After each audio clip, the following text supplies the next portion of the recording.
ኢትዮጵያ አሸንፋለች ስንል ምን ማለታችን ነው?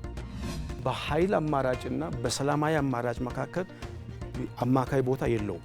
እንደ ጥሩ እግር ኳስ ጨዋታ ተፎካካሪ ፓርቲዎች ብልጽግና ፓርቲንም ጨምሮ ተመሰጋግነዋል።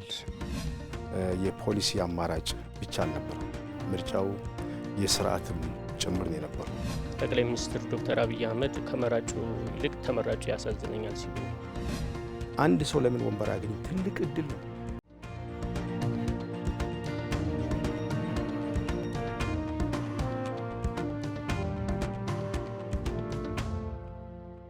ተመልካቾቻችን እንደምን ቆይታችኋል? ኢትዮጵያ ግንቦት 24 ቀን 2018 ዓ.ም እጅግ ታሪካዊ የተባለለትን ሰባተኛውን ጠቅላላ ምርጫ ማካሄዷ ይታወሳል። በዚህ ሰባተኛው ጠቅላላ ምርጫ እጅግ በርካታ ቁጥር ያላቸው ኢትዮጵያውያን የተሳተፉበት ብቻ ሳይሆን የመድብለ ፓርቲ ስርዓታችንም እያደገ የመጣበት መሆኑን በበርካቶች ዘንድ ይገለጻል። ይህ በርካታ ኢትዮጵያውያን የተሳተፉበት ለአፍሪካም ጭምር እንደ ተምሳሌት የምነሳው ሰባተኛው ጠቅላላ ምርጫ ለኢትዮጵያ በተለይም ምን ማለት ነው ስንል በብልጽግና ፓርቲ ዋናው ጽህፈት ቤት የዲሞክራሲ ባህል ግንባታ ዘርፍ ኃላፊ ከአቶ መለሰ አለሙ ጋር ቆይታ የምናደርግበት ዝግጅታችን ነው። ከዝግጅታችን ጋር መልካም ቆይታ ይሁንላችሁ። አቶ መለሰ እንኳን ደህና መጡ። እንኳን ደህና ቆየ።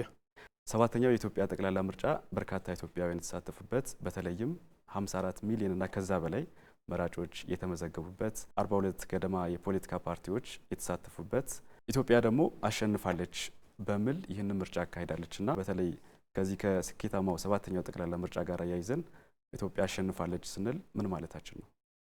በሰባተኛው ሀገራዊ ምርጫ ኢትዮጵያ አሸንፋለች የሚለው ሐሳብ ሰሞኑን ተደጋግሞ ሲገለጽ የነበረ ነው። እሱ ላይ ተወሰነ ነጥብ ለማስቀመጥ አንዱ ምርጫው የፓርቲዎች የፖሊሲ አማራጭ ብቻ አልነበረም። ምርጫው የስርዓትም ጭምር ነው የነበረው። የፖሊሲ እና የስርዓት አማራጭ አብረው የመጡበት ምርጫ ነው የነበረው። ይሄ ምን ማለት ነው? የመጀመሪያው በምርጫው ዙሪያ ላይ የተሳተፉት የምርጫ ተዋንያን በምርጫ ሂደትና ውጤት የነበራቸው ተሳትፎና ሚናቸው የላቀ ነበረ። ከምርጫው ዕለትም ከምርጫው ማግስትም እንደዚሁ የነዚሁ የምርጫ ተዋንያን ተሳትፎና ሚናቸው እንደዚሁ በተመሳሳይ መንገድ እስከ ውጤት ድረስ የላቀ ሚና ተወጥተዋል። ይሄ ሚናቸው ነው ከፖሊሲ አማራጭ በላይ እንዲሆን ያደረገው አንዱ እሱ ነው። በኋላ አንዳንድ ጉዳዮችን አነሳለሁ። ሁለተኛው የስርዓት አማራጭም አብሮ የቀረበበት ምርጫ ነው የነበረው። ከሰላማዊ የፖለቲካ ትግል ባሻገር የኃይል አማራጮች እንደዚሁ ስልጣንን በግርግርና በሁከት የመያዝ ፍላጎቶች በአንድ ወገን በተለያየ መንገድ የሚንጸባረቁበት ዲሞክራሲያዊ ምርጫና ኢ ዲሞክራሲያዊ የሆኑ አካሄዶች የተፋጠጡበት ምርጫ ነው የነበረው። በዚህ ምክንያት ምርጫው የፖሊሲ ምርጫ ብቻ ሳይሆን የስርዓት ምርጫ ሆኗል ያልኩበት ምክንያት በምርጫው ላይ የዲሞክራሲ ተቋማት፣ የጸጥታና የደህንነት ተቋማት፣ ሚዲያው፣ የፖለቲካ ፓርቲዎች፣ የሲቪል ማህበራት ከሁሉ በላይ የሉዓላዊ ስልጣን ባለቤት የሆነው ህዝብ በተሳትፎና በትጋቱ ምን አይነት ምርጫ መውሰድ እንዳለበት የታየበት ነው። ስለዚህ የስርዓት ምርጫ ያልኩበትም ዋናው ምክንያት ከኋላ ቀር የፖለቲካ አካሄድ አዲስ የሰለጠነ የፖለቲካ አካሄድ ስልጣን በኃይል ሳይሆን በህዝብ ድምጽ ብቻ የሚገኝበት ስለመሆኑ መራጩ ህዝብ በተሳትፎና በትጋቱ ያሳየበት ምርጫ ነው። ስለዚህ ይሄ ምርጫ የፖለቲካ ፓርቲዎችና የፖሊሲ ምርጫ ብቻ አልነበረም ማለት ነው። ስለዚህ በአጠቃላይ የስርዓት ምርጫ ነው። ስለዚህ የስርዓት ምርጫ ሲሆን በዚህ ምርጫ ከፖለቲካ ፓርቲዎች ፉክክር፣ ውድድር ምርጫ ባሻገር የኢትዮጵያን ሰላም፣ የኢትዮጵያን እድገት፣ የኢትዮጵያን ልማት፣ የኢትዮጵያን ዴሞክራሲ እና የኢትዮጵያን ብሔራዊ ጥቅም፣ የኢትዮጵያን ብሔራዊ ክብር እና የኢትዮጵያውያንን ፍላጎት ያንጸባረቀ ምርጫቸውን ለወዳጅም ለጠላትም መልእክት ያስተላለፈ ምርጫ በመሆኑ ከዚህ አንጻር በዚህ ምርጫ ተፎካካሪ ፓርቲዎች ተፎካክረው አንዱ ፓርቲ የማሸነፍ ጉዳይ ሳይሆን በዚህ ምርጫ ቅድም ካልኩት ሁለት ኃይሎች አንጻር ወስደ ስታይ ኢትዮጵያ ያሸነፈችበት ምርጫ የሚባልበት ዋናው ምክንያት ይሄ ነው። ኢትዮጵያ ናት ያሸነፈችው። የዜጎችን ተሳትፎ በተለይ በዲሞክራሲ ስርዓት ግንባታ ሂደት ውስጥ የኢትዮጵያውያን ሚና እንዴት ይመለከታሉ? የዲሞክራሲ ልምምድ አካሄድ ተሳትፎ በምን ደረጃ ሊገለጽ ይችላል?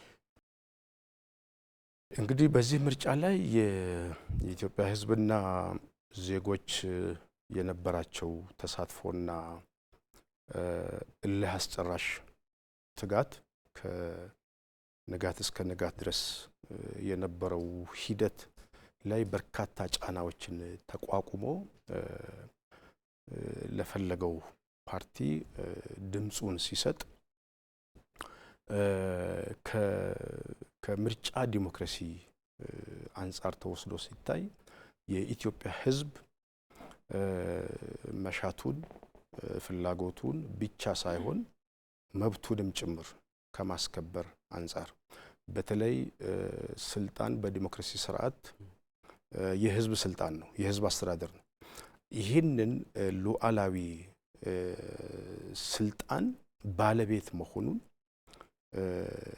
በተሳትፎም በትጋቱም ብቻ ሳይሆን ይህንን ሂደት ሊያደናቅፉ የሚችሉ በርካታ ችግሮችን ተቋቁሞ የምርጫ ዲሞክራሲ ልዕልናን በኢትዮጵያ ያረጋገጠበት ሉዓላዊ ስልጣኑን በመጠቀም በምርጫው የራሱን ፍላጎት ያንጸባረቀበት ብቻም ሳይሆን መልእክትም ጭምር ያስተላለፈበት የሰለጠነ የፖለቲካ ስርዓት እንደሚፈልግ ለዳበረ የዲሞክራሲ ስርዓት ሚናውን ለመወጣት ከራሱ ባሻገር ለትውልድም ጭምር ያለመ ኃላፊነቱን የተወጣበት ከምርጫው ጋር ተያይዞ የነበሩ የተለያዩ ፍላጎቶችን ጭምር በመረዳት እና ብዙ ጫናዎችን ተቋቁሞ ሀገሩን ለመገንባት የወሰደው ታላቅ እርምጃ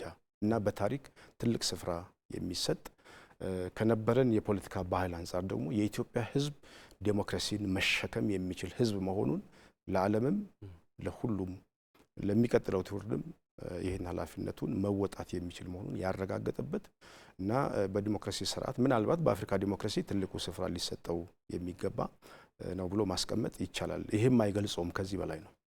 42 የፖለቲካ ፓርቲዎች የተሳተፉበትን ሰባተኛውን ጠቅላላ ምርጫ ስንመለከት በተለያዩ ቋንቋዎች የፖለቲካ ፓርቲዎች የክርክር መድረክ የተካሄደበት መገናኛ ብዙሃንም እነኚህም ፓርቲዎች ጋብዞ ወደ ሀሳቦቻቸውን ፖሊሲዎቻቸውንና ማኒፌስቶቻቸውን ለህዝብ እንዲያስተዋውቁ ያደረጉበት መራጩ ህዝብም በቂ ግንዛቤ አግኝቶ በእውቀት የመረጠበት ምርጫ እንደሆነ ይታወቃልና ምናልባት ባለፉት ጥቂት ዓመታት ውስጥ የተሰሩ የፖለቲካ ምህዳሩን ለማስፋት የተሰሩ ስራዎች አሁን ላይ ነው ለተለያዩ የፖለቲካ ፓርቲዎች ተሳትፎ አዎንታዊ አስተዋጽኦ አበርክቷል ማለት እንችላለን። በእርግጥ አዎ ብሎ መውሰድ ይቻላል። ምክንያቱም የፖለቲካ ፓርቲዎች በሀገራችን የፖለቲካ ስርዓት ውስጥ ምናልባት ከፖለቲካ ልሂቃን አንጻር ቀዳሚውን ስፍራ የሚይዙ ናቸው።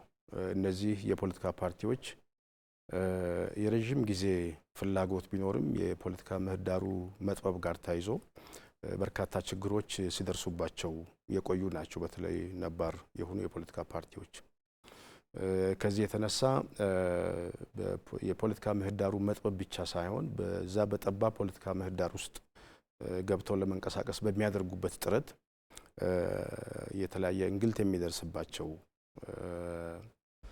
ስርዓት የሚያጋጥማቸው፣ ከሀገር መሰደድ የሚያጋጥማቸው ከዚያም በላይ አማራጭ ሲያጡ ወደ ጫካም የሚያማትሩ የፖለቲካ ፓርቲዎች ታሪክ እንደነበረ እናውቃለን።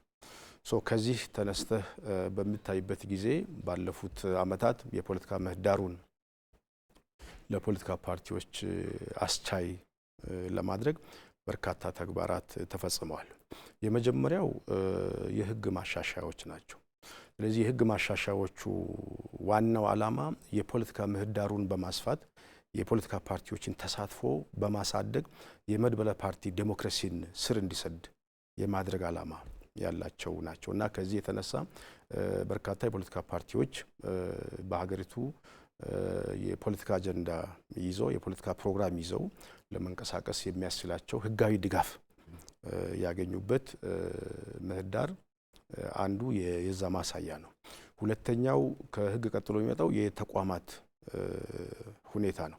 ስለዚህ ከዚህ አንጻር የዲሞክራሲ ተቋማትም እንደዚሁ ላይ የተደረጉ ማሻሻያዎች ህግ ብቻ አይደለም የተቋማት ማሻሻያዎችም ተደርገዋል። እነዚያ ህጎች ተግባራዊ የሚሆኑት በተቋማት ስለሆነ ማለት ነው። ስለዚህ ከዚህ አንጻር ዲሞክራሲ ተቋማት የሚባሉት በአጠቃላይ ለፖለቲካ ፓርቲዎች ወይም ደግሞ ለመድበለ ፓርቲ ዴሞክራሲ አስቻይ ሁኔታ መፍጠር አንዱ የነሱ ነፃ ሆነው እንዲደራጁ እንዲጠናከሩ የተሰራ የሪፎርም ስራ ነው።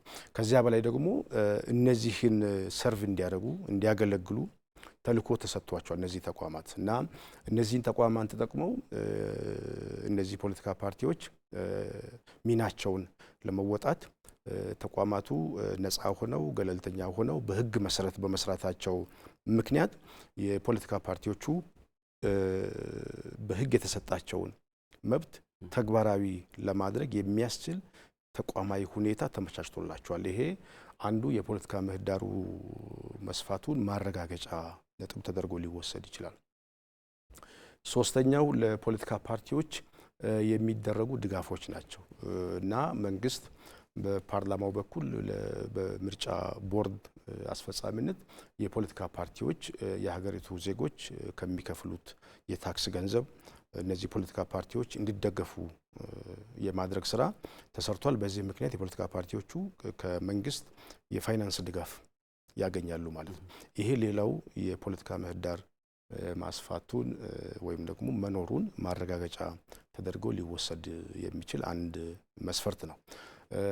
በዚህ ምርጫም ደግሞ እንደዚሁ ከፍ ያለ ገንዘብ ከ11 ቢሊዮን ብር በላይ ነው መንግስት ለዚህ ለምርጫ ስራ የመደበው። እነዚህ ሁሉ ተደምረው የዲሞክራሲ ተቋማት የምርጫ ዲሞክራሲን ማካሄድ እንዲችሉ አስቻይ ሁኔታ ከህግም ባሻገር በበጀትም ጭምር የሚደረግ ድጋፍ የዚህ ማሳያ ተደርጎ ሊወሰድ የሚችል ነውና ከዚህም በላይ ፖለቲካ ፓርቲዎች በተናጠል ከሚያደርጉት የተደራጀ እንቅስቃሴ ባሻገር በጋራ ደግሞ ተደራጅተው የፖለቲካ ፓርቲዎች የጋራ ምክር ቤቶች በየደረጃው በማቋቋም ብልጽግናም አንዱ የዛ አካል በመሆን በእነዚህ ምክር ቤቶች ደግሞ ተጨማሪ አስቻይ ሁኔታ እንዲፈጠርላቸው ከማድረግም አንጻር የፖለቲካ ፓርቲዎቹ ከዚህ በፊት እርስ በርሳቸው እና የፖለቲካ ፓርቲዎች ከገዢ ፓርቲ ጋር የፖለቲካ ፓርቲዎች ከመንግስት ጋር የሚገናኙበት ፕላትፎርም አልነበረም።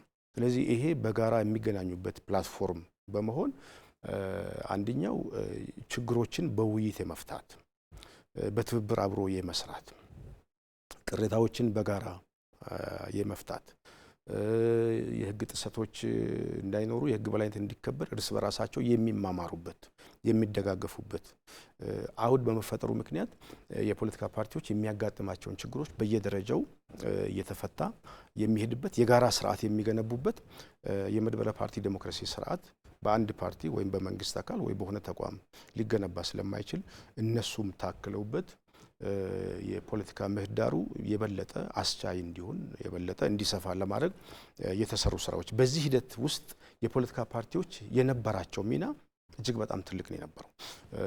ይሄ ለፖለቲካ ምህዳሩ መስፋት እና በምርጫው ለነበራቸው ተሳትፎ ምቹ ሁኔታ ፈጥሯል ብሎ ማስቀመጥ የሚቻል ተጨባጭ እውነታዎች አሉ። ከስድስተኛው ጠቅላላ ምርጫ በፊትና ከዛ ወዲህ የነበረውን በፓርቲዎች በሀገር ግንባታ ሂደት ውስጥ በብሔራዊ ጥቅም ላይ የነበራቸው የአቋም ልዩነት በአንጻሩ አሁን እየተቀየረ መጣበት ሁኔታ እንዳለ እንመለከታለን። ይህ ከምን የመጣ ነው ማለት እንችላለን? እንግዲህ አንዱ ወደ ምክንያቱ ከመሄዳችን በፊት የመጀመሪያው ጉዳይ በሰለጠነ የፖለቲካ ባህል ውስጥ ወይም ደግሞ በፖለቲካ ስርዓት ውስጥ እንደየሀገራቱ ማለት ይቻላልና የበለጸገውም ሀገር ዴሞክራሲ መገለጫው አንዱ በብሔራዊ ጥቅም ላይ አለመደራደር ነው። በኢትዮጵያ ብሔራዊ ጥቅም ላይ አብረን መቆም አለብን። የሚለው ጉዳይ እና በፖሊሲ ልዩነት መከራከር የዲሞክራሲ ጉዳይ ሁለቱ የተለያዩ ናቸው። ስለዚህ የዲሞክራሲ ስርዓት ሀገርህን የምትገነባበት መሳሪያ ነው።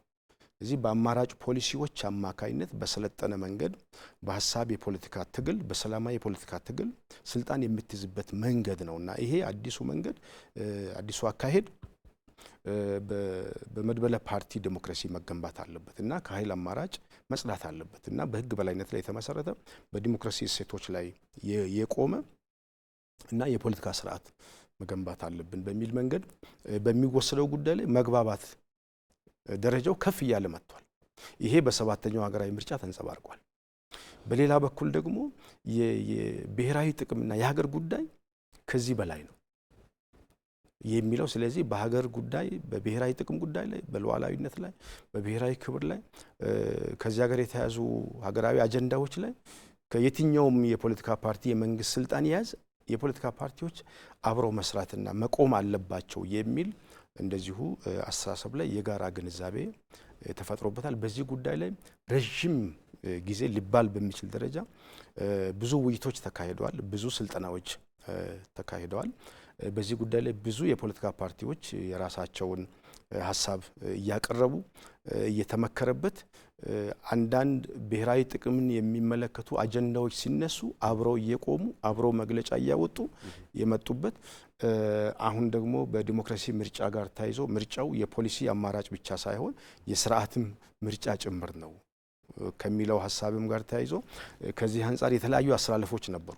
ስለዚህ ብሔራዊ ጥቅምን የሚጎዳ የኢትዮጵያ ታሪካዊ ጠላቶችም ኢትዮጵያና የኢትዮጵያ መንግስት ተዳክሞ ማየት የሚፈልጉ በኢትዮጵያና የኢትዮጵያ መንግስት በመዳከሙ ምክንያት ጥቅሞቻቸውን እናስከብራለን ብለው ለሚያስቡት ለዚህ ሀሳባቸው ለሚዘረጉት ስልትና ታክቲክ ላለመጠለፍ በጣም ከፍተኛ የሆነ የመንቃት ደረጃ የታየበት ምርጫ መሆኑም ጭምር ነው። ስለዚህ የዚህ የንቃት ደረጃው ነው በተለመደው አይነት መንገድ እንዳይሄዱ ያገዳቸውና ከዚህ አንጻር ይሄን ለኢትዮጵያ ሕዝብ በተግባር አረጋግጧል። ስለዚህ ከዚህ የተነሳ ከውስጥም ከውጭም የሚመጣውን በምርጫ አትሳተፉ የሚለውን ጥሪ ኢትዮጵያ መቅደም አለባት የሚል ኃላፊነት ወስደው በምርጫ ውስጥ መሳተፋቸው ራሱ ይሄ በብሔራዊ ጥቅም ላይ አብሮ የመቆም ባህል ከምን ጊዜውም በላይ ትልቅ ደረጃ ላይ የደረሰበት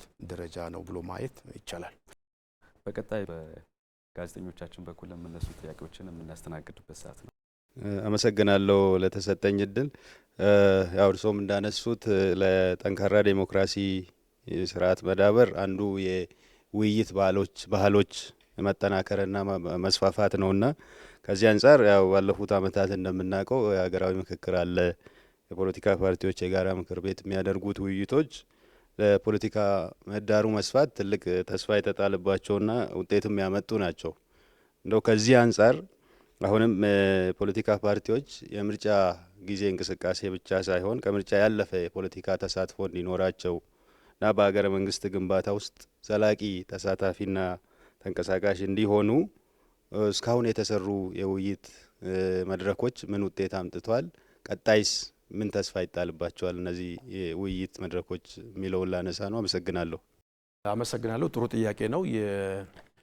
የፖለቲካ ፓርቲዎች በውስጣቸውም ከፖለቲካ ፓርቲዎች ጋርም እና ከሌሎች የፖለቲካ ተዋንያን ጋር የሚኖራቸውን ግንኙነት በሚመለከት የውይይት ባህል የማዳበር የመነጋገር ከዚያም ማለፍ ሲል ደግሞ እንደዚሁም በአጀንዳዎች ላይ የመምከር ጉዳይ እንደተባለው የአንድ ወቅት የምርጫ ወቅት ተግባር ብቻ ሊሆን አይችልም።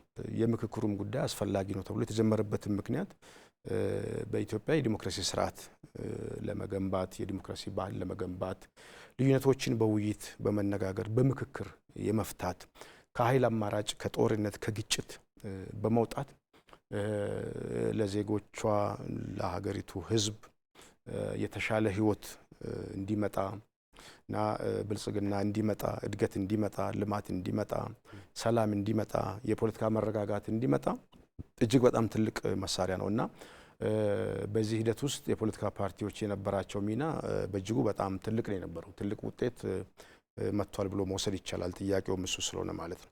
ከዚህ አንጻር ለአብነት ለማንሳት ለምሳሌ የሀገራዊ ምክክር ሂደት ሲካሄድ እንግዲህ የምክክሩ ሂደቱን በተመለከተ ሁላችንም የምናውቀው ነው። በአጀንዳ ማሰባሰብ ወቅት የፖለቲካ ፓርቲዎች በየወረዳዎቹ እና በየክልሉ እና የምክክር መድረኮች ላይ ተሳትፎ ሚናቸውን መወጣት ችለዋል። አጀንዳዎችን በማቅረብ የበኩላቸውን ሚና ተወጥተዋል። ይሄ ብቻ አይደለም። የፖለቲካ ፓርቲዎች የጋራ ምክር ቤት ውስጥ ያሉ የፖለቲካ ፓርቲዎችም እንደዚሁ በምክክሩ ሂደት ውስጥ ሊታዩ አጀንዳ ሊሆኑ ይገባቸዋል፣ ልንግባባቸው ይገባቸዋል የሚሏቸውን ጉዳዮች በተናጠልም አቅርበዋል፣ በጋራም ጭምር አቅርበዋል። ይህንንም ለምክክር ኮሚሽኑ በይፋ አስረክቧል። ሚዲያውም ዘግቧል። ለማስታወስ ያህል ነው እና ይሄ ትልቅ ውጤት ነው። ስለዚህ ይሄ ውጤት አንድምታው ምንድን ነው ከተባለ በኢትዮጵያ የተረጋጋ የፖለቲካ ስርዓት እንዲሰፍን እና በኢትዮጵያ ላይ በመግባባት ላይ የተመሰረተ በትብብር ላይ የተመሰረተ ዲሞክራሲም ጭምር እንዲሰፍን ካላቸው ፍላጎትም አንጻር አንድምታው በጣም ትልቅ ነው እና ይሄ ብቻ ሳይሆን ትልቁ የሀገር ግንባታ ጉዳይ ላይ ሚናችንን መወጣት አለብን ብለው የራሳቸውን ድርሻ የራሳቸውን ሚና የተወጡበት ሂደት ነው። ይሄ ትልቅ ትርጉም አለው። ስለዚህ በዚህ ሂደት ያደረጉት ተሳትፎ በጣም ትልቅ ስፍራ የሚሰጠው እና ታሪካዊ ነው ብሎ መውሰድ ይቻላል። ምክንያቱም በፖለቲካ ስርዓት ውስጥ ግንባር ቀደም ሚና ላይ የሚሰለፉት የፖለቲካ ፓርቲዎች ናቸው፣ የፖለቲካ ኤሊት ናቸው እና ግንባር ቀደም ሆነው ሊሰለፉ የሚችሉ ናቸው። እነዚህ ኃይሎች ናቸው እና በምክክር ሂደቱ ውስጥ የበኩላቸውን አስተዋጽኦ ለማድረግ በዚያ ርቀት መሄዳቸው ትልቅ ትርጉም አለው ለሀገራችን። አንዱ ከዚህ አንጻር የሚታይ ነው። የመጀመሪያው ምን ውጤት መጣ ለሚለው ማለት ነው። ሁለተኛው የወደፊት ተስፋን በሚመለከት በቀጣይ የምክክር ሂደቶች እንደዚሁም ደግሞ ይህንኑ አጠናክረው እንደሚቀጥሉ ትልቅ ተስፋ ነው ያለው እና በየጋራ ምክር ቤቶቻቸው ይህንን ሚናቸውን ለመወጣት እየሰሩ ነው ያሉት። በሌላ በኩል ደግሞ ይሄ ለፖለቲካ ፓርቲዎችም ትልቅ እድል ይመስለኛል። የመጀመሪያው በኢትዮጵያ ውስጥ ካሉት አጀንዳዎች ውስጥ መግባባት ያልተደረሰባቸው ምንድን ናቸው የሚለውንም ይሄ ምክር ሂደቱ ለይቶ ስለሚያወጣ እና አርቲኩሌትድ የሆነ ኢንተረስት ስለሚገኝ እና የፖለቲካ ፓርቲዎች ደግሞ በባህሪያቸው አርቲኩሌትድ በሆነ ኢንተረስት ላይ ነው አላማቸውን ፕሮግራማቸውን መስርተው አማራጭ ፖሊሲ ይዘው የሚቀርቡትና ይሄ ለዚህ ትልቅ እድል ይፈጥርላቸዋል እና በዚህ ሂደት መግባባት ላይ ባልደረሰባቸው ጉዳዮች ላይ በቀጣይ ሂደት በቀጣይ በውይይት በቀጣይ ምክክር እና በዲሞክራሲ ምርጫ ውስጥ በፖሊሲ አማራጭ እየመጡ ያንን ይዘው ለመሄድ እድል የሚሰጣቸው ስለሚሆን ከዚህ አንጻርም በአንድ በኩል ተሳትፏቸው ተጠናክሮ መቀጠሉ ተፈጥሯዊ ነው። አንዱ ለሰላማዊ የፖለቲካ ትግል እና የተሻለ የተረጋጋ የፖለቲካ ስርዓት ለመገንባት የመድብለ ፓርቲ ዴሞክራሲ መገንባት አለበት ለሚል በሀሳብ ልዩነት ለሚያምን የፖለቲካ ፓርቲ እድል ነው እና ይህንን እድል ይጠቀሙታል። እንደሚጠቀሙ ያለፉት ሂደቶች አስተማሪ ናቸው። ብዙ ነገሮች ተነስተዋል። ከኢትዮጵያ ፖለቲካ አንጻር ሲታይ እንግዲህ የኢትዮጵያ ፖለቲካ ጎልቶ ከሚታወቅበት አንዱና ተጽዕኖ የሚባለው አግላይነት ነው። በአግላይነት ውስጥ ደግሞ ሰዎች በሚገለሉበት ጊዜ ፓርቲዎች በሚገለሉበት ጊዜ ደግሞ ቅድም እንዳነሱት የተገለለ ሰው ሌላ ወዳጅ ይፈልጋል፣ ሌላ ጠላት ይፈልጋል። ያ ደግሞ የሀገር ሉዓላዊነት የሚጥስ የሀገር ሉዓላዊነት አደጋ ላይ የሚጥል ነውና ይህን አግላይነት ለመስበር ባለፉት ጊዜያት እንግዲህ መንግስት በርከት ያሉ ስራዎችን ሲሰራ ነበረ።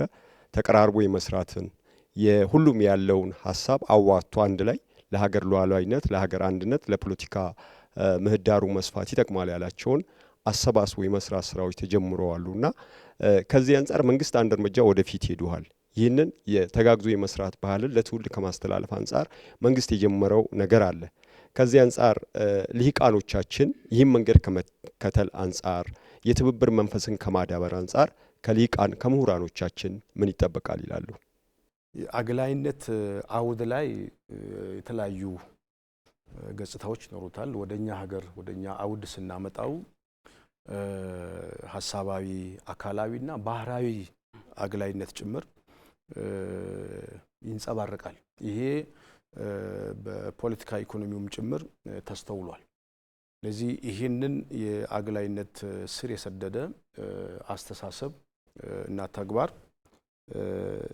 መቀየር አንድ ትልቅ የፖለቲካ አጀንዳ ሆኖ ጭምር ወጥቷል። ብልጽግናም ከዚህ አንጻር የወሰዳቸው የፖለቲካ አቋሞች ከአካታችነት አንጻር አንዱ የለውጡና የብልጽግና መለያ ባህሪ ነው አካታችነት። ይሄ በመንግስት ፖሊሲዎችም ተንጸባርቆ መንግስታችንም እንደዚሁ የአግላይነት አካሄድ እና የዚህን ስብራት ለመጠገን ትላልቅ እርምጃዎችን መውሰድ ጀምሯል።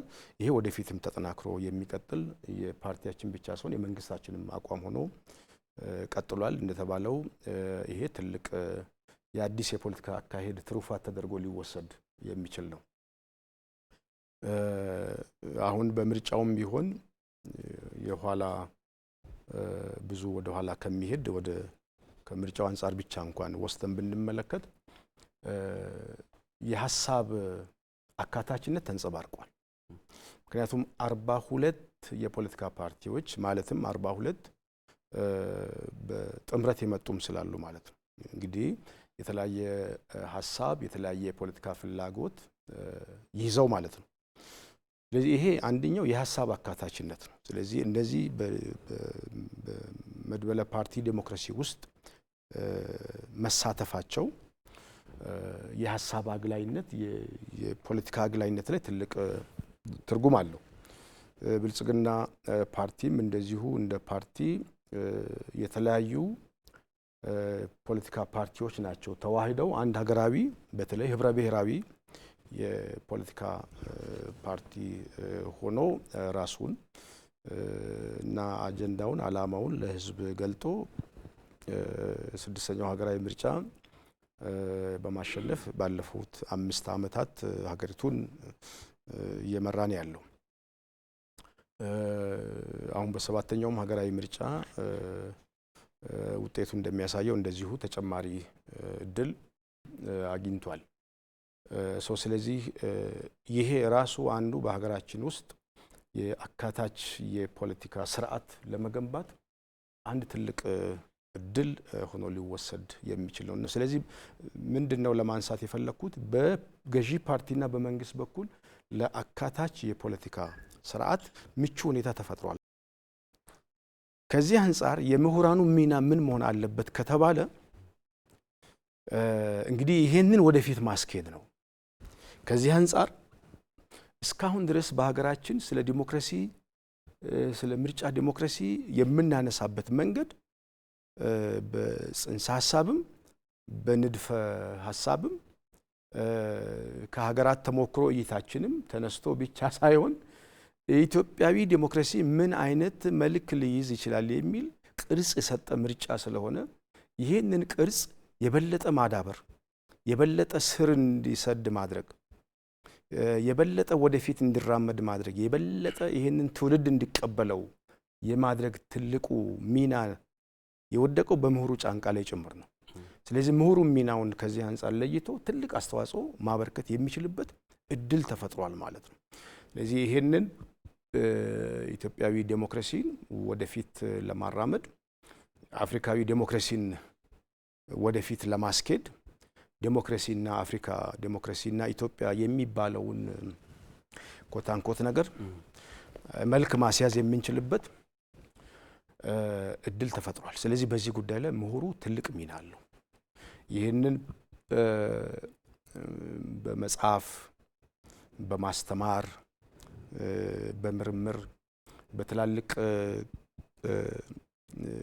እንትኖች ላይ አርቲክል በመጽሐፍ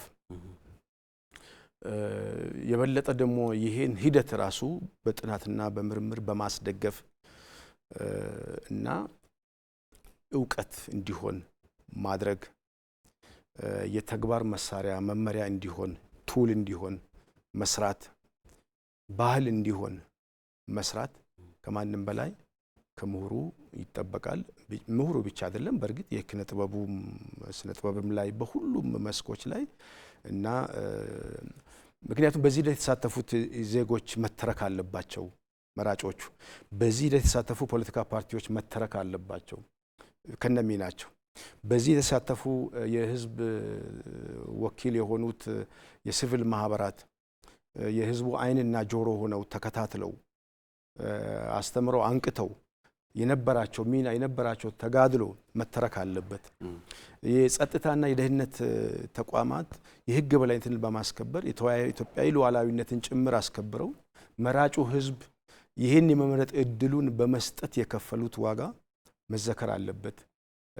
ሚዲያው በሚገርም ሁኔታ በዚህ ሂደት የነበራቸው ተሳትፎ ቅድም ክርክሩ ላይም ስታነሳ እንደነበረው ማለት ነው ይሄ መተረክ አለበት እና እነዚህ ሁሉ በዚህ ሂደት ውስጥ የተሳተፉ ተዋንያን በሙሉ ማለት ነው እነዚህ ዋና ተዋንያን ነን አክተርስ የሚባሉ ደግሞ አሉ እና በሌላ በኩል ደግሞ ተሰልፈው ይሄን ኢትዮጵያዊ ዴሞክራሲን ለማኮላሸት የህዝቡን የሉዓላዊ የስልጣን ባለቤትነት በእጁ የገባውን መልሶ ለመንጠቅ የተደረገውን ጥረት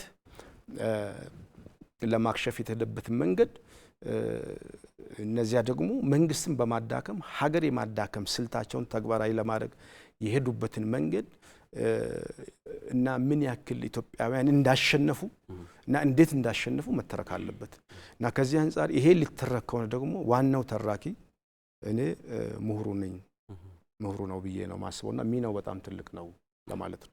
ሰባተኛው ጠቅላላ ምርጫ በተደረገበት ወቅት ጠቅላይ ሚኒስትር ዶክተር አብይ አህመድ በብልጽግና ፓርቲን ወክለው በተወዳደሩበት በሻሻ የምርጫ ክልል ሄደው ድምጻቸውን ሰጥተው ነበርና ድምጽ በሰጡበት ወቅት ለመገናኛ ብዙኃን በአንድ ቃለ መጠይቅ እኔ የሚያሳዝነኝ ከመራጩ ይልቅ ተመራጩ ነው ብለው ነበርና አሁን ደግሞ የኢትዮጵያ ብሔራዊ ምርጫ ቦርድ ውጤቱ ይፋ ሲያደርግም ብልጽግና ፓርቲ መንግስት መመስረት የሚያስችለውን አብላጫ ድምጽ ማግኝቷልና ምን ማለት ነው? ከመራጩ ይልቅ ተመራጩ ያሳዝነኛል ሲሉ የሚለውን ቢያብራሩልኝ ነው። አመሰግናለሁ። ክቡር ጠቅላይ ሚኒስትራችን ያንን ያሉበት አውድ ቅድም እንዳነሳ ነው ሰሞኑም ተደጋግሞ እንደሚነሳው በምርጫው ላይ የኢትዮጵያ ሕዝብና ዜጎች የነበራቸው የሰላማዊ ፖለቲካ ትግል ተጋድሎ ማለት ይቻላል ብዬ አስባለሁና እሱ የምርጫ ተዋንያን ሚናቸውን ለመወጣት የሚያደርጉት ጥረት እና ኃላፊነት በአጠቃላይ ድባቡን ከተመለከቱ በኋላ ይመስለኛል ይህንን ሀሳብ ያቀረቡት ማለት ኃላፊነቱ ትልቅ ነው፣ ከባድ ነው። ይህን ህዝብ እንዴት ማክበር እንደሚገባ እንዴት መካስ እንደሚገባ እና ስለዚህ ከዚህ አንፃር ከምርጫው ማግስት ጀምሮ እስከ መንግስት ምስረታ ድረስ የሚጠበቅ አይደለም። ከመንግስት ምስረታ በኋላም የሚቀጥሉት የ5 ዓመታት ስራዎቻችን በተመለከተ በማኒፌስቶ ብልጽግና ቃል ገብቷል። ባለፉት ዓመታት የነበሩ ስኬቶች በክርክር ወቅት ህዝቡ አዳምጧል። የነበሩት ችግሮች እና ፈተናዎች እንዴት እንዳለፈ ብልጽግና ለህዝቡ ግልጽ አድርጓል። ያላለቁና አዳዲስ ችግሮች፣ አዳዲስ ፈተናዎች እድገቱ ራሱ ይዞ የሚመጣቸው እንዳለ ብልጽግና ይገነዘባል። አዳዲስ ፍላጎት፣ አዳዲስ ችግር ይመጣል። ደግሞ ተንከባሎ የመጣ ነባር ችግር አለብን። እነዚህን ሁለቱንም ችግሮች የሚመጥን መፍትሄ መስጠት ከፊት ይጠበቃል። ይህንን ከህዝቡ ጋር በነበሩ ክርክሮች ብልጽግና በተለያዩ ክርክሮች ይፋ አድርጓል። እነዚያን መፍታት ይጠበቅበታል። ያ ብቻ ሳይሆን ብልጽግና ደግሞ ሀገራዊ ትልሞች አሉ። እነዚያ ሀገራዊ ትልሞችን ለማሳካት በጊዜ የተገደበ ርዕይ አለ። ስለዚህ እስከ 2018 የሚደርሰው ባለፈው የተገባው ቃል ተግባራዊ ሆኗል። የሚቀጥለው 5 ዓመት ደግሞ እንደዚሁ ከ2019 እስከ 23 ድረስ የሚሄደው ደግሞ ራሱን የቻለ ርዕይ ያለው ያንን የብልጽግናን ዓላማ የብልጽግና ጉዞ ለማሳካት 5 ዓመት ትልቅ ሀብት ነው። ከዓላማው አንጻርም ትልቅ ሀብት ትልቅ እድል ነው እና ኃላፊነቱ የሚያስጨንቅህም ቢሆን ደግሞ ያንን ትልቅ ራዕይ ትልቅ ህልም ትልቅ ዓላማህን ደግሞ ለማሳካት እድል ነው። ይህንን ለማሳካት ከህዝቡ ጋር እና ወደፊት መሄድ መራመድ ይጠይቃል። ለዚህም የራሱን ዝግጅት ሲያደርግ ቆይቷል። አሁንም ከራዕዩ በመነሳት ማለት ነው። አሁን ከተገኘው ምርጫ ውጤት አንጻር ደግሞ አሁናዊ አውድ አሁን በምርጫ ሂደት የተነሱ ጉዳዮች ከሁሉም ተዋንያን ኢቭን ከፖለቲካ ፓርቲዎች የተነሱ ጉዳዮችም ጭምር ለፖሊሲያችን ለስራዎቻችን ግብአት አድርገን የምንወስድባቸው ጉዳዮች አሉ። የህዝብ አስተያየቶች አሉ። ይሄ በምርጫ ሂደት የነበሩ የተዋንያን ሚና የሚሰጥህ አለ። እዚህ መንግስት ስንሆን ደግሞ እነዚህን ሁሉ መልሰን አንድ እርምጃ ደግሞ ወደፊት ኢትዮጵያን የማራመድ ትልቅ ኃላፊነት እንደሆነ ብልጽግና ያምናል እና የእሳቸው ያኔው መልእክት ይሄንንም የሚጨምር እና ከትልማችን ከርዕያችን እና ከፖለቲካ ፓርቲዎች ፉክክር ብቻ ሳይሆን ከምርጫው ተዋንያን ተደምሮ የመጡ ጉዳዮች ተካተው ተጨማሪ ኢኒሼቲቮችን በመውሰድ ወደፊት ለመራመድ ያለውን የሂደቱን ክብደት የሚገልጽ ነው ብሎ እና ለዚያ መዘጋጀትን የሚጠይቅ ነው። እንደሚታወቀው በሰባተኛው ጠቅላላ ምርጫ ብልጽግና ፓርቲ የከፍተኛ ድምጽ በማግኘት መንግስት መመስረት የሚችልበትን ይሁንታ በህዝብ አግኝቷል። በሌላ በኩል ደግሞ ስንመለከተው ከዚህ በፊት በብዛት ባልታየ መልኩ የተለያዩ የተፎካካሪ ፓርቲዎች በህዝብ ተወካዮች ምክር ቤት እንዲሁም በክልል ምክር ቤቶች ጭምር በዛ ያሉ ወንበሮችን ያገኙበት ነውና ይሄ በተለይ በቀጣይ በኢትዮጵያ በመድበለ ፓርቲ ግንባታ ውስጥ የሚኖረው ሚና ምንድነው የሚለውን ለማንሳት ነው። አመሰግናለሁ። እስካሁን ስናነሳቸው የነበሩት አጠቃላይ ሂደቱንም እና ውጤቱንም ጭምር የሚያመለክት ጥያቄ ነው። ፖለቲካ ፓርቲዎች በሰባተኛው ሀገራዊ ምርጫ ላይ በፓርላማም በክልሎችም መቀመጫ አግኝተዋል። ይሄ መቀመጫ ትርጉሙ አንዱ በኢትዮጵያ የመድበለ ፓርቲ ዴሞክራሲ ስርዓት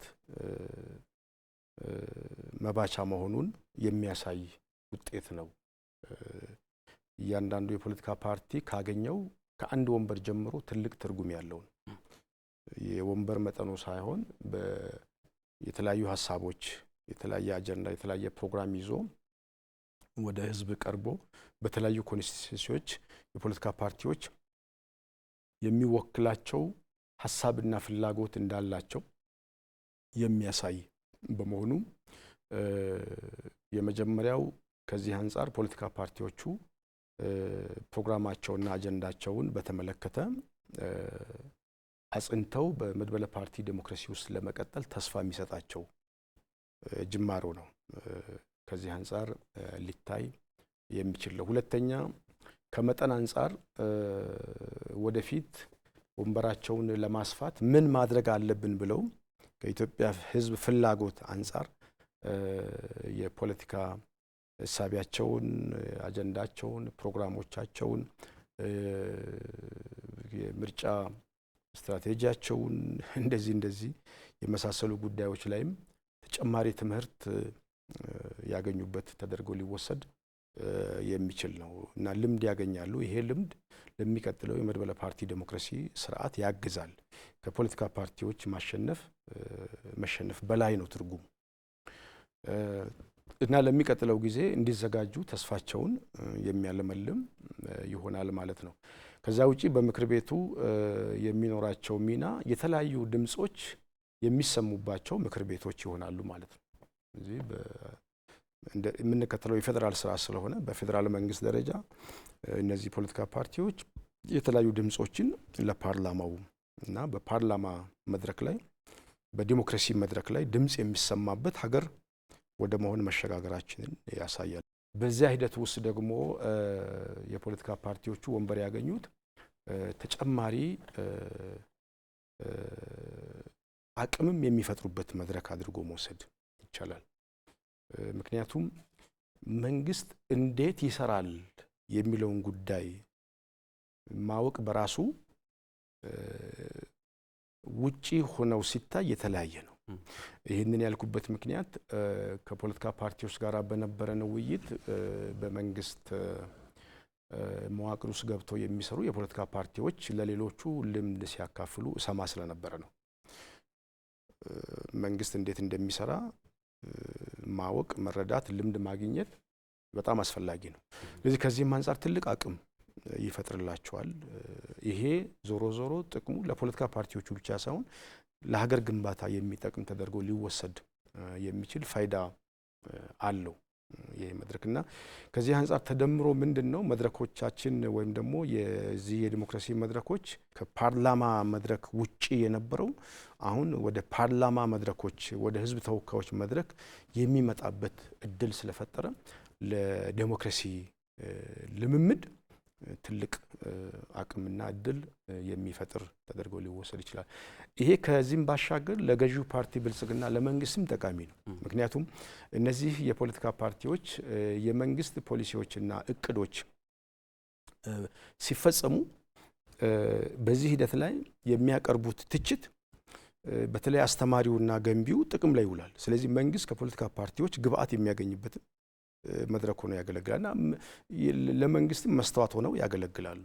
በዲሞክራሲ ስርዓት እንዲሁ የፖለቲካ ባህላችን እና ልምምዳችን ይሄ ባላንጣነት ስለሆነ ነው እንጂ የምንቸገረው የሀሳብ ፖለቲካ ላይ ለህዝብ እስከጠቀመ ድረስ ለሀገር እስከጠቀመ ድረስ ለብሔራዊ ጥቅም የሚጠቅም ሀሳብ እስከሆነ ድረስ አንዱ የብልጽግናም የመንግስትም የዲሞክራሲያዊነት ባህሪ መገለጫ ይሄ ነው እና ግብአት ሆኖ ያገለግላል። እና የተመረጠ መንግስት 5 ዓመት ለህዝቡ የገባውን ቃል ወይም ኪዳን መፈጸም መቻል አለበት እና በዚያን ወቅት የፖለቲካ ፓርቲዎቹ ዳር ቆመው መንግስት ፖሊሲውን እንዳያስፈጽም ያደናቀፉ እየመሰላቸው ሙሉ 5 ዓመት የሚሰሩት አሉታዊ ስራ የሚጎዳው ገዢ ፓርቲ ብቻ አይደለም፣ ሀገር ነው የሚጎዳው፣ ህዝብ ነው የሚጎዳው። ስለዚህ ጫካ ላይ ያለውን እንቅስቃሴ የሚደግፍ የፖለቲካ ፓርቲ ቢኖር በተለያዩ ጉዳዮች በሚዲያዎች ላይ እንደዚሁ አሉታዊ የሆኑ መልእክቶችን ሲዘራ ቢቆይ እሱም አይጠቀምም፣ ህዝብም አይጠቀምም፣ ማንም አይጠቀምም፣ ሀገር ነው የሚጎዳው እና ከእንደዚያ አይነት በጣም ኋላ ቀር ከሆኑ አካሄዶች ወደ መድረክ መጥቶ በመድረክ ላይ አንድ ድምፅ ለምን አይሆንም? አንድ ሰው ለምን ወንበር አያገኝም? ትልቅ እድል ነው ለዲሞክራሲ ኃይሎች እዚች አንድ ወንበር ይዞ ያ የወከለውን ሀሳብ፣ ፍላጎት፣ የፖለቲካ ዓላማና ፕሮግራም ለመላው ህዝብ ማስደመጥ መቻል ትልቅ እድል ነው። ይሄ ከዲሞክራሲ አንጻር ከተወሰደ ከገዢው ፓርቲ ወይም ከመንግስት በላይ ጥቅሙ ለሀገርም ጭምር ነው። ስለዚህ ይህን እድል ያስገኛል። ለገዢው ፓርቲ ማገዝ ብቻ አይደለም እና ያ አለ። ከዛ አንጻር የፖለቲካ ፓርቲዎቹ ይህን እድል ተጠቅመው ውጪ የሚባክን ሀሳብ ወደ ዋጋ ወዳለው ቦታ ስፍራ ይመጣል፣ ወደ ውክልና ይመጣል እና ያንን ከማድረግ አንጻር የተፈጠረው እድል በጣም ትልቅ አድርጌ ነው የምወስደው። ምክንያቱም የዲሞክራሲ ስርዓት የአንድ ወቅት ስራ አይደለም፣ ሂደት ነው። ለህዝብ፣ ለሀገር፣ ለትውልድ የሚሰራ ስራ ነው እና የአንድ ወቅት የሆነ ትውልድ ብቻ የሚሰራው አይደለም፣ በትውልድ ቅብብሎሽ የሚቀጥለው እና በዛ በትውልድ ቅብብሎሽ ሂደት ውስጥ ሚና የምትወጣበት ትልቅ እድል ፈጥሯል። የሚወጡ ህጎች እንደዚሁ የተለያዩ ምክር ቤቱ የሚያሳልፋቸው ውሳኔዎች ውስጥ ኢንቮልቭ ያደርጋሉ፣ መረጃ ያገኛሉ፣ ድምጻቸውን ያሰማሉ። ይሄ ትልቅ እድል ይመስለኛል እና በርካታ ጉዳዮችን ማንሳት ይቻላል እና ይሄ ለዲሞክራሲ ልምምድ ባህላችን በጣም ትልቅ ውጤት፣ አንድምታውም ፋይዳውም የፓርቲዎች ብቻ ሳይሆን ሀገራዊ ነው። ምክንያቱም ስልጣን የህዝብ ነው ብሎ ለተነሳ የፖለቲካ ፓርቲ እኔ የሚመርጠው ይሄ መንገድ ነው ላለው ህዝብ የመገዛት ያለ መገዛት ጉዳይ ነው። ስለዚህ በኃይል አማራጭና በሰላማዊ አማራጭ መካከል አማካይ ቦታ የለውም። ስለዚህ እዛ አማካይ ቦታ መቀመጥ የሚቻልበት ቦታ የለም። ጠረጴዛ ከሆነ ፓርላማ ነው። ስለዚህ እዚህ ላይ በርካታ ፖለቲካ ፓርቲዎች ሊባል በሚችል ደረጃ ጥቂት ናቸው። በክልልም በአገራዊ ፖለቲካ ፓርቲዎች ውስጥ ያልተሳተፉ ፓርቲዎች በጣም ጥቂት ናቸው እና አብዛኛው የፖለቲካ ፓርቲ በዚህ ሂደት ውስጥ የውጤቱ ተቋዳሽ መሆኑ ከወንበሮቹ ብዛት ባሻገር ፋይዳው ለዲሞክራሲ ስርዓት ትልቅ ነው። ለሀገር ግንባታ በጣም ትልቅ ነው። ለራሱ ለገዢው ፓርቲም በጣም ትልቅ ነው ብሎ መውሰድ ይቻላል። እንግዲህ በዚህ ባሳለፍነው ምርጫ ያስተዋልነው ነገር እንደ ጥሩ እግር ኳስ ጨዋታ ተፎካካሪ ፓርቲዎች ብልጽግና ፓርቲንም ጨምሮ ተመሰጋግነዋል እና ይሄ አይነቱ ልምምድ አዲስ የዲሞክራሲ ስርዓት ግንባታ ከመፍጠርና ከማምጣት አንጻር እንደ ብልጽግና ፓርቲ ያለው አስተያየት ምንድን ነው የሚል ነው ጥያቄ። አመሰግናለሁ። በአንዱ የዲሞክራሲ ትሩፋት እና ማሳያውና መገለጫው የሰላማዊ የፖለቲካ ትግል ማሳያና መገለጫው የሰለጠነ የፖለቲካ አካሄድ ማሳያና መገለጫው የሀሳብ ፖለቲካ ማሳያና መገለጫው ምንድነው የሚባል አንዳንዴ ለመግለጽ አንድ ትምህርት ካስፈለገ ይሄ ነው። እንደዚህ ከምርጫ ሂደት ላይ እና ከምርጫም በኋላ የመመሰጋገን ባህል ይሄ ምናልባት እስካሁን ድረስ በነበረን ልምምድ ሌሎች የበለጸገ ዲሞክራሲ አላቸው የምንላቸው አገራት ላይ የሚታይ እና አሸናፊው ለተሸናፊው ይቅናህ ብሎ መልካም ምኞቱን የሚገልጥበት አሸናፊውም ደግሞ እንደዚሁ በተሰጠኝ እድል አብረን እንሰራለን የሚልበት ለመረጠውም ላልመረጠውም ምስጋና የሚያቀርብበት እና ስንመኘው የነበረ ወይም ደግሞ ስናደንቀው የነበረ ግን በሀገራችን በአፍሪካ የታየ አንድ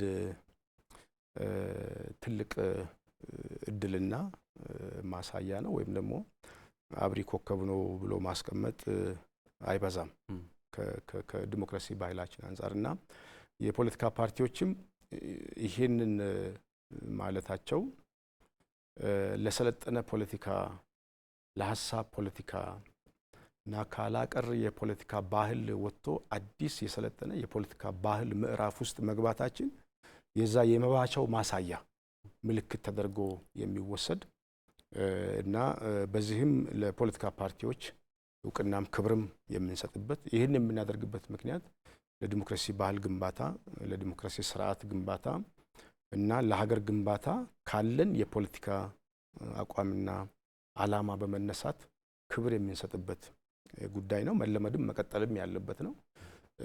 ይሄ አንዱ በዚህ ምርጫ ከምርጫ ሂደት ውስጥ ከተቀመጡ ውጤቶች ባሻገር ይሄ ምርጫ የዲሞክራሲ ባህልንም ጭምር በመገንባት ትልቅ ሚና የነበረው መሆኑን እና አንድ ሊተረክ ከሚገቡ ጉዳዮች መካከል አንዱ ይሄ ነው ብዬ አስባለሁ። በዚህ መንገድ ነው የምናየው። አብዛኞቹ የፖለቲካ ፓርቲዎች አዎንታዊ በሆነ መንገድ ለሰላማዊ የዲሞክራሲ እድገት ያበረከቱት አስተዋጽኦ እንዳለ ሆኖ በዚህ ሂደት ውስጥ ግን በአንዳንድ ማህበራዊ ሚዲያዎች ላይ የምንመለከታቸው በአንዳንድ ፓርቲዎች በኩል የሚገለጹ የህዝብን ድምፅ ለመረከብ ዝግጁ ላልሆኑ ፓርቲዎች የህዝብን ድምፅ ከማክበር አኳያ እንደዚህ አይነት አካሄዶችን እንዴት ይመለከታሉ? ኢትዮጵያ በሰላም አደባባይ በዲሞክራሲያዊ መንገድ ሰላማዊ ትግል አድርጋለች። እነዚህ ሁለቱ ትግሎች ናቸው ተጣምረው መጨረሻ ላይ አሸናፊውና ተሸናፊው የተለየው። ስለዚህ ከዚህ አንጻር ኢትዮጵያ አሸንፋለች። አንዱ ይሄ መገለጫ። ስለዚህ ኢትዮጵያ ስታሸንፍ የት ነው የምትቆመው ነው ጥያቄው። አንዱ እሱ ነው። ሁለተኛው የመራጩ ህዝብ የሉዓላዊ ስልጣን ባለቤትነት ትርጉም ነው። የሉዓላዊ ስልጣን ባለቤት ህዝብ ነው ወይስ ራሱን በራሱ የሚሾም የፖለቲካ ኤሊት ነው? ጥያቄው ይህንን መመለስ ይመስለኛል። ይህ ህዝብ ከዚያ በላይ ኃላፊነትና መልእክት በግልጽ አስተላልፏል። ስለዚህ ጉዳዩ የመራጩን ህዝብ የመቀበል ያለመቀበል ጉዳይ ብቻ አይመስለኝም። የማክበርና ያለማክበር ጉዳይ ይሆናል ብዬ ነው ማስበው። ምርጫው እነዚህን አካላት የት ነው የሚያስቀምጣቸው ብዬ ሲፈልግ ጥያቄን ስታነሳ የት እንደማስቀምጣቸው አላውቅም። ሰላማዊ የፖለቲካ ትግል ኃይሎች ናቸው ወይስ ሌላ ቅድም ያለው ከስርዓት አንጻር የኃይል የፖለቲካ ስርዓት የሚፈልጉ ናቸው? መሀል ከሆነ ቦታ የለውም። ስለዚህ አንደኛው የሀሳብ ትግል ለማድረግ ያ ሁሉ ሚዲያ ሲንጋጋ፣ ያ ሁሉ የፖሊሲ አማራጭ ሲቀርብ፣ ያ ሁሉ አስቻይ ሁኔታ ሲፈጠር እና ከዚህ ውጪ እዛ ውስጥ ያለ ቅሬታና ችግር እንኳን ቢኖር በራሱ በተዘረጋው የቅሬታ ስርዓቶች እና ተቋማዊ በሆነ መንገድ አቅርበህ ችግሩን መፍትሄ ለመስጠት ጥረት ታደርጋለህ እንጂ እንደዚህ ለማድረግ አካል አማካይ ቦታ ሊኖረው ይችላል ብዬ አላስብም።